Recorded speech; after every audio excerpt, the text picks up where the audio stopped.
Hola chicos, ¿cómo están? Otra vez yo con ustedes. Ahora nos toca ver otra asignatura muy interesante donde, bueno, podemos platicar por horas, por días y por semanas. La asignatura de Historia de México. Vamos a retomar un poquito lo anterior, ¿les parece? Bien, vamos a iniciar entonces.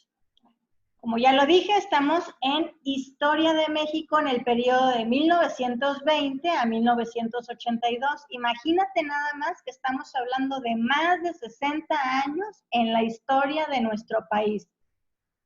Muchísimos años, ¿no? En la clase del día de hoy vamos a aterrizar un poquito qué elementos favorecieron o limitaron el desarrollo de México después de la Revolución. Para eso, bueno, tenemos a nuestro hermoso país que formalmente, oficialmente se llama Estados Unidos Mexicanos. Un país que, bueno, está lleno de diversidad en su clima, en su naturaleza, en sus comidas, en su cultura. Bueno, no se diga en su población. Qué interesante que estés estudiando cómo ha sido la historia de vida de nuestro país. Pues es un país lleno de historia. Todos tenemos una historia que ha marcado el camino para hacer que hoy vivamos así, como vivimos. En los países, chicos, pasa exactamente lo mismo y es lo que has ido aprendiendo en estas diversas lecciones. Pues bien, comencemos. Vamos a jugar por un momento que estamos en una máquina del tiempo y vamos a iniciar un viaje todo quinto de primaria por la historia de México. Recordemos que por el momento nos encontramos por los años entre 1910 y 1930. Ya pasamos en esa máquina del tiempo en lecciones pasadas por cómo fue la Revolución Mexicana. ¿Te acuerdas de ello? Aquí te presento algunas imágenes. Son imágenes reales.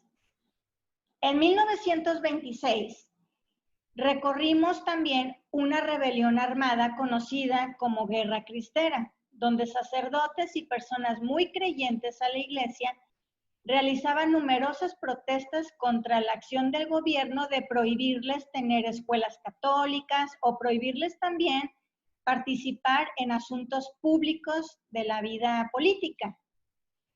Tanto fue el descontento de esas personas, pues que se levantaron en armas, ¿sí? Y empezaron a luchar contra sus ideales. Pero llegó el momento que los persiguieron y fue una guerra demasiado sangrienta. Hubo persecución, hubo mucha inestabilidad entre las personas. Cuando llegamos en nuestro viaje al año de 1929, por fin llegaron después de 3 largos años, imagínate, 3 largos años a un acuerdo. Este acuerdo puso fin a ese sangriento enfrentamiento donde murieron bastantes personas. La Iglesia acordó no participar más en la vida política del país y reconoció la autoridad del gobierno federal. Por su parte, el gobierno se comprometió a devolver todos los templos, así como a permitirles continuar orando dentro de ellos. Pero sí les dejó muy claro que ya no podían participar más en la política. Esta parte de nuestra historia sí que fue impactante, porque nuestro estado, Colima, fue uno de los que participó en la Guerra Cristera.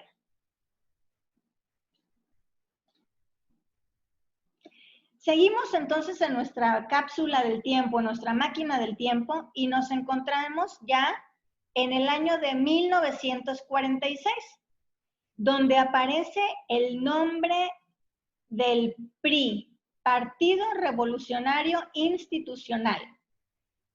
Acuérdate que anteriormente era conocido como PRM. Como recordarás, este partido tuvo otros nombres antes de llegar a él. Un dato curioso, Seguro ya lo investigaste, pues fue tu tarea de la sesión pasada, estoy enterada. En el año de 1939 se fundó el Partido Acción Nacional, el PAN. Pero a pesar de que ya existían él y otros partidos más, el PRI continuó siendo el partido ganador en las votaciones, a pesar de que lo señalaban como que ya había fraude electoral. Vamos viendo cómo estaba la economía de esos tiempos, ¿sale?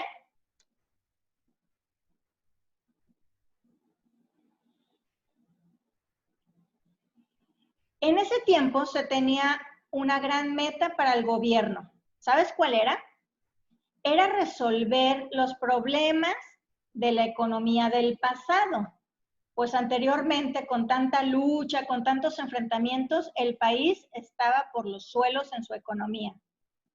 En el campo, las personas vivían con demasiadas desigualdades, no tenían empleos y sus tierras estaban en muy malas condiciones.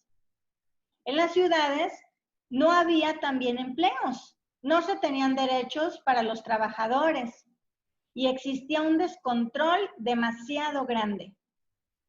Solo ciertas personas se veían beneficiadas y la mayoría no. Esto empezó también a causar un descontento muy grande entre las personas y demasiada desesperación. Un problema grande era que México no contaba con suficientes caminos, con carreteras, con servicios médicos y también un buen sistema en la educación. Todos estos problemas eran factores que no ayudaban a impulsar la economía. El gobierno también no tenía muchos recursos y entonces tenía que estar pidiendo préstamos y más préstamos al extranjero. Por lo tanto, los intereses eran demasiado altos y México continuaba endeudándose. Concluyendo, entre 1910 y 1930, la economía mexicana tuvo un crecimiento mínimo, muy bajo. Poco después de 1930, la economía comenzó a mejorar y así durante 40 años. Lo que ayudó a que esto sucediera fue la inversión en la agricultura y la creación de nuevas industrias. Poco a poco, todos los ojos se centraron más en la industria y el campo lo dejaron por un lado, pensando que nada malo podía pasarle. Entre 1940 y 1970 existió un periodo conocido como Milagro Mexicano. ¿Y sabes por qué? Porque México, comparado con otros países de América Latina, había logrado mantener su crecimiento por el impulso en la industria y de esta forma obtuvo un crecimiento económico muy grande. Asimismo, también logró tener una estabilidad política. ¿Pero qué crees que pasó? Dato interesante. No se invirtió en tecnología y en maquinaria suficiente. Y entonces las personas de esas industrias, de esas fábricas, tenían que continuar pidiendo préstamos al gobierno y al extranjero. Entonces, esto dio a pie a que continuara creciendo nuestra deuda.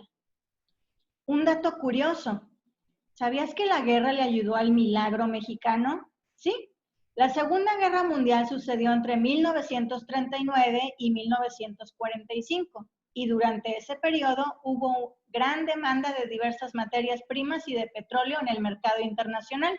Ante ello, las exportaciones de México a Estados Unidos se incrementaron. Además, ambos países llegaron a importantes acuerdos comerciales.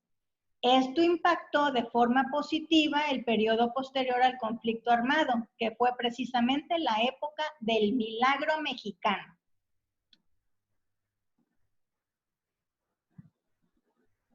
Bueno, a partir de 1970, el país entró en un periodo de crisis económica nuevamente. El campo otra vez estaba olvidado. No había inversión en él.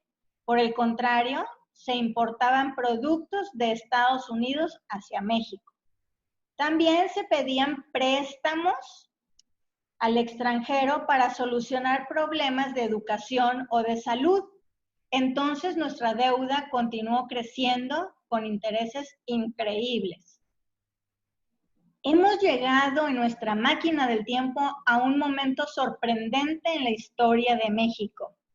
En 1978 se anuncia que se descubren grandes yacimientos de petróleo por el Golfo de México.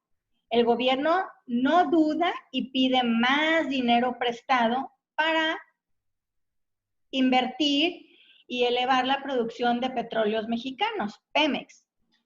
Todo pintaba que México crecería como nunca en su economía, pues el aumento a nivel internacional del petróleo así lo indicaba. E imagínate, si México era uno de los países que lo vendía, claro que pensaron que aún pidiendo dinero prestado, pronto iban a poder pagarlo. Pero aquí llega el momento sorprendente que te decía.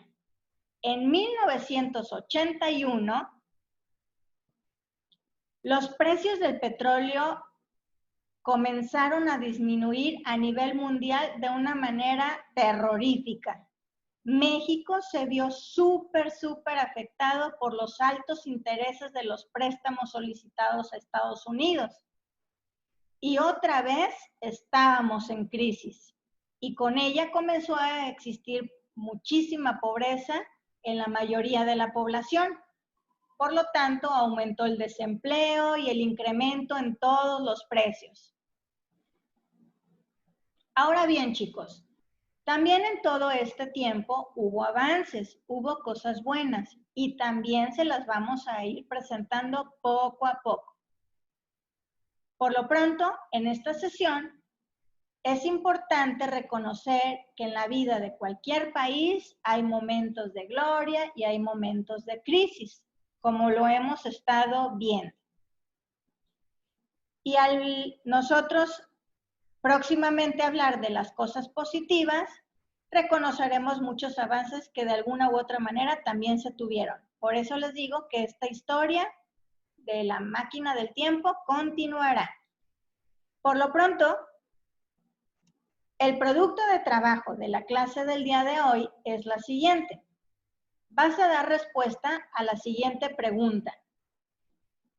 ¿Consideras que de alguna manera existe alguna semejanza entre lo que ocurrió en 1981, hace 39 años, y nuestra realidad que vivimos actualmente en mayo del 2020?